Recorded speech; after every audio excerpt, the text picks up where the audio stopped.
William Howard Taft was a Cincinnati gentleman and a complex political figure who became one of the most remarkable leaders in American history. William Howard Taft, 27th President of the United States and later Chief Justice, was born in Cincinnati, Ohio on September 15, 1857. He came from a prominent family. He had a distinctive appearance with his substantial physical stature. Taft's early years were marked by privilege and intellectual achievement. He attended Yale College, graduating in 1878, ranking second in his class. His education there shaped his understanding of law and governance, though his later career would test those lessons in the most demanding ways imaginable. After graduating from Yale, Taft returned to Cincinnati to study law at Cincinnati Law School. He was admitted to the Ohio bar in 1880 and began practicing law. His early legal career was marked by competence and steady advancement. Taft was appointed assistant prosecutor of Hamilton County in 1881, beginning a pattern of appointed rather than elected positions that would characterize much of his career. He was a better jurist than politician. He preferred the careful reasoning of the law to the rough and tumble of electoral politics. In 1886, Taft married Helen Herron, known as Nellie, a woman of considerable ambition and political acumen. Nellie had visited the White House as a teenager and had determined that she wanted to live there someday. Her ambition for her husband would drive much of his political career, often pushing him toward paths he might not have chosen for himself. The marriage produced 3 children and was generally happy, though marked by the tension between Taft's judicial temperament and his wife's political aspirations. Taft's judicial career began in earnest in 1887 when he was appointed to fill a vacancy on the Ohio Superior Court. He was elected to his own term the following year. In 1890, at age 32, Taft was appointed Solicitor General of the United States by President Benjamin Harrison. This position brought him to Washington and gave him experience arguing cases before the Supreme Court. Taft performed well in this role, winning most of his cases and earning respect from the legal community. In 1892, Harrison appointed Taft to the United States Court of Appeals for the Sixth Circuit. This was the position Taft truly loved. He spent 8 years as a federal appellate judge, writing opinions and developing a reputation as a thoughtful, conservative jurist. His decisions were well-reasoned and showed a careful attention to precedent. Taft was happiest on the bench. He enjoyed the intellectual challenges of the law and the dignity of the judicial role. He later said these years were among the happiest of his life. During his time on the bench, Taft also served as the first dean of the University of Cincinnati Law School from 1896 to 1900. He enjoyed teaching and mentoring young lawyers. His academic work complemented his judicial duties and enhanced his reputation as a legal scholar. Taft was building exactly the career he wanted, a life of judicial service and legal education. However, in 1900, President William McKinley asked Taft to leave the bench to become the head of a commission to organize a civilian government in the Philippines. The United States had acquired the Philippines from Spain following the Spanish-American War, and the islands were in turmoil.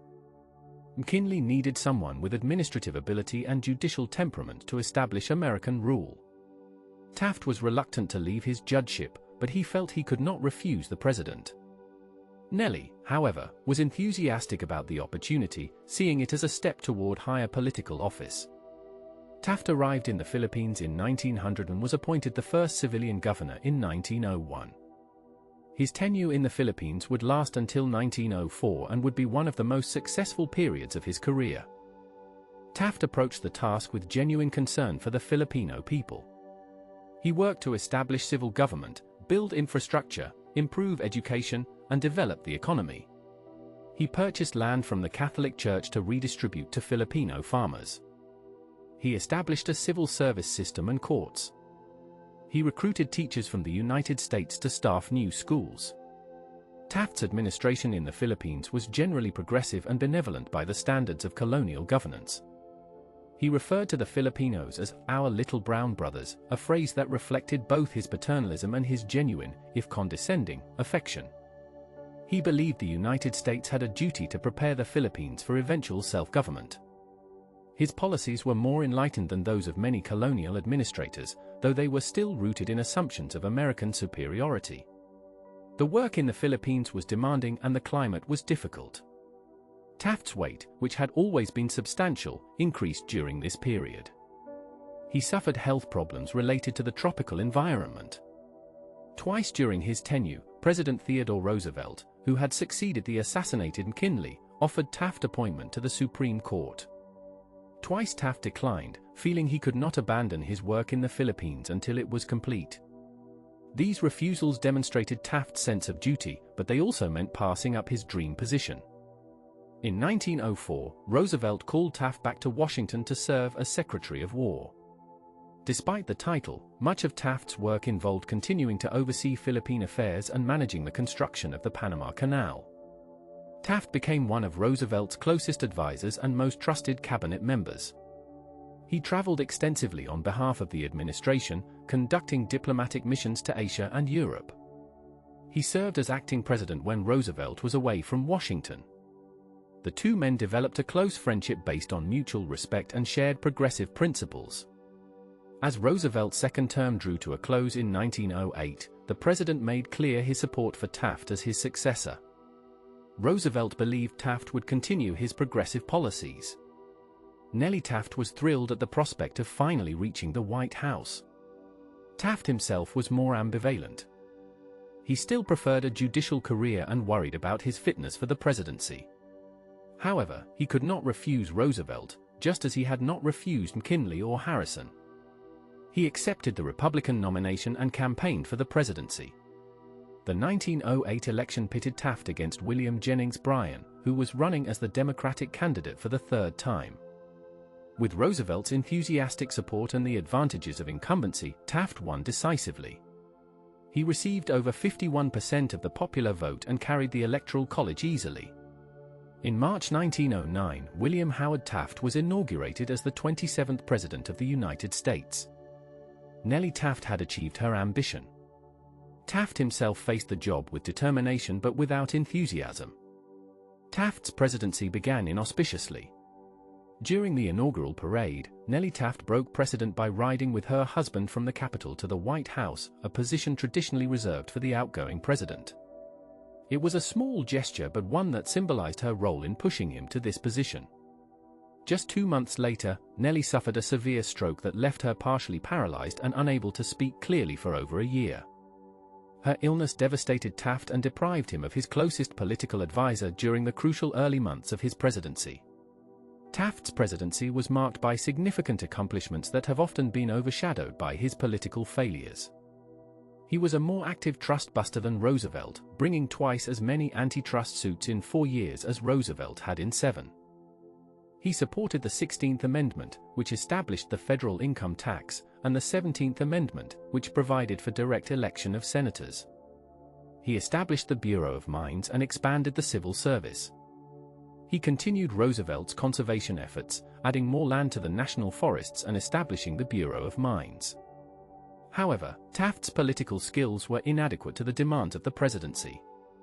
His first major crisis came over tariff reform. Progressives in the Republican Party wanted substantial reductions in tariffs, which they saw as favoring big business at the expense of consumers. Taft supported tariff reform but proved unable to manage the legislative process. The resulting Payne-Aldrich Tariff Act of 1909 made only modest reductions and actually raised some rates. When Taft defended the bill as the best tariff bill that the Republican Party ever passed, he alienated progressive Republicans who felt betrayed. The tariff controversy was followed by the Ballinger-Pinchot affair, which further damaged Taft's relationship with progressives. Gifford Pinchot, head of the Forest Service and a close ally of Roosevelt, accused Secretary of the Interior Richard Ballinger of favoring private development of public lands in Alaska. The controversy became a cause célèbre among conservationists. Taft investigated and concluded that Ballinger had acted properly. When Pinchot continued his public attacks, Taft fired him. Progressives were outraged, seeing the dismissal as a betrayal of Roosevelt's conservation legacy. These controversies revealed Taft's fundamental unsuitability for the presidency. He was a judge by temperament, someone who carefully weighed evidence and reached conclusions based on law and precedent. He was not a politician who could navigate competing interests and build coalitions. He was honest and principled but lacked the flexibility and political instinct needed for effective presidential leadership. He made decisions he believed were correct but failed to consider their political consequences. The break with progressive Republicans widened throughout Taft's presidency. Insurgent Republicans in Congress increasingly opposed the administration. Taft came to rely more heavily on the conservative wing of the party. The split in the Republican Party deepened. Roosevelt, who had left for an African safari and European tour after leaving office, returned in 1910 to find the party divided and progressives angry at Taft. Though he tried initially to remain above the fray, Roosevelt gradually became convinced that Taft had betrayed progressive principles. The relationship between Taft and Roosevelt, once so close, deteriorated into bitter animosity. Roosevelt began criticizing Taft's policies and leadership. Taft felt betrayed by his mentor and friend. The personal dimension of their split made it particularly painful for both men. By 1912, Roosevelt had decided to challenge Taft for the Republican nomination. Roosevelt declared his candidacy in February, announcing that his hat is in the ring. The battle for the 1912 Republican nomination was bitter and divisive. Roosevelt won most of the state primaries that existed at the time. However, Taft controlled the party machinery and the convention delegates. At the Republican National Convention in Chicago, Taft's supporters used their control of the Credentials Committee to seat contested delegates favorable to the president. Roosevelt supporters cried fraud. When Taft won the nomination, Roosevelt and his followers walked out and formed the Progressive Party, also known as the Bull Moose Party. The Republican split guaranteed Democratic victory.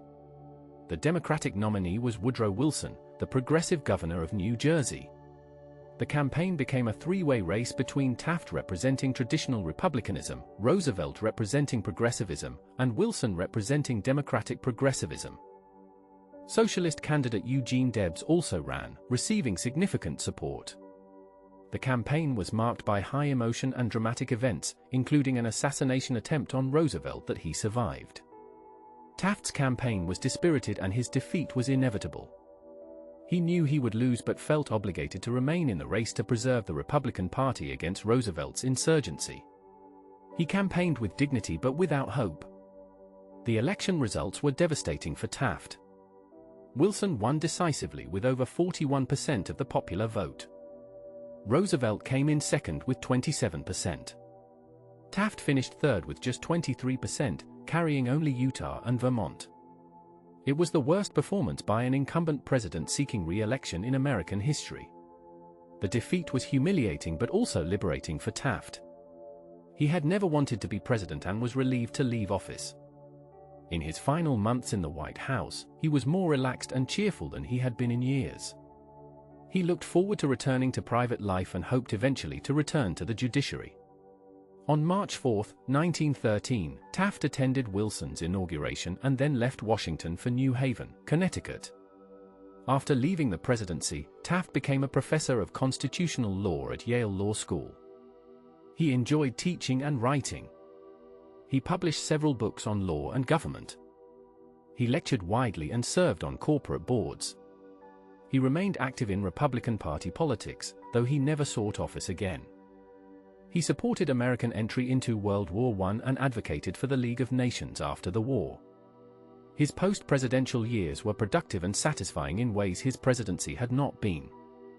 Throughout this period, Taft continued to hope for appointment to the Supreme Court. When Chief Justice Edward White died in 1921, President Warren Harding, a Republican, nominated Taft to the position. It was the fulfillment of Taft's lifelong dream. At age 63, William Howard Taft became Chief Justice of the United States, the only person in American history to have served as both President and Chief Justice. Taft's tenure as Chief Justice from 1921 to 1930 was far more successful than his presidency. He was in his element on the court. He worked to improve the efficiency of the federal judiciary, lobbying Congress for reforms and additional judges. He was instrumental in the passage of the Judiciary Act of 1925, which gave the Supreme Court greater control over its docket. He oversaw the planning and construction of the Supreme Court building, which was completed after his death. he was an effective administrator and a collegial chief who maintained good relationships with his fellow justices. As a jurist, Taft was conservative but not reactionary. He generally supported business interests and property rights but was not doctrinaire. He wrote important opinions on executive power, interstate commerce, and individual rights. His most significant opinion was probably Myers versus United States, which affirmed broad presidential power to remove executive officials. His jurisprudence reflected his belief in limited government, judicial restraint, and respect for precedent. Taft's years as Chief Justice were marked by declining health. His weight, which had reached over 300 pounds during his presidency, remained a burden. He suffered from heart problems and high blood pressure. By early 1930, his health had deteriorated significantly. He had difficulty concentrating and keeping up with the court's work. In February 1930, recognizing that he could no longer perform his duties, Taft resigned from the court. It was a painful decision for a man who loved the law above all else. William Howard Taft died on March 8, 1930, at his home in Washington, just 1 month after his resignation. He was 72 years old. His funeral was held at All Souls Unitarian Church in Washington, and he was buried in Arlington National Cemetery, the first president to be interred there. Thousands attended his funeral, including current and former government officials, judges, and ordinary citizens who respected his service. Taft's legacy is complex and often misunderstood. As president, he was largely unsuccessful, unable to manage the political demands of the office or maintain party unity. His administration accomplished more than is often recognized, but his political failures overshadowed his policy achievements. The split with Roosevelt damaged both the Republican Party and Taft's historical reputation. He is often remembered as a failed president who was out of his depth. However, this assessment is incomplete. Taft's service as Chief Justice was distinguished and consequential. He modernized the federal judiciary and left a lasting impact on the Supreme Court as an institution. His judicial opinions, while not as influential as those of some other justices, were well-reasoned and contributed to important areas of constitutional law. In this role, he found the success and satisfaction that had eluded him as president. Taft's life illustrates the importance of matching individuals to positions suited to their talents and temperament. He was a superb judge and administrator but an inadequate politician. He succeeded when he could apply his legal training and judicial temperament to problems. He failed when he needed political skills he did not possess. His tragedy was being pushed into a position for which he was unsuited by the ambitions of others and his own sense of duty. Modern historians have been somewhat kinder to Taft than his contemporaries were. They recognize that his presidency was more progressive than often acknowledged and that many of his failures resulted from political ineptitude rather than wrong policies. They note that his post-presidential career was remarkably successful and that his contributions as Chief Justice were significant. Yet the verdict on his presidency remains largely negative. He was a capable judge and administrator who was promoted beyond his political abilities and paid the price in reputation and effectiveness. Perhaps the most fitting assessment of William Howard Taft is that he was a man of genuine ability and integrity who was placed in a position that did not suit his talents. Unlike many failed presidents who blamed others for their defeats, Taft accepted that he had not been successful as president. This honesty and self-awareness, while admirable, could not change the historical record. Taft represents a particular type of leader, the capable specialist who fails when placed in a generalist role requiring different skills. His presidency demonstrated that legal brilliance and administrative competence do not automatically translate to political leadership. In the end, William Howard Taft was neither a great president nor a terrible one, but rather a competent public servant who was asked to do something he was not suited to do. His legacy includes both his failed presidency and his successful tenure as Chief Justice. He is remembered today primarily for his size and his presidential failure, which is perhaps unfair to a man who served his country faithfully in multiple capacities and achieved genuine distinction in the role he was best suited for. Taft was, even in death, a man of contradictions, remembered for his physical appearance and presidential failure rather than for his judicial excellence and genuine public service.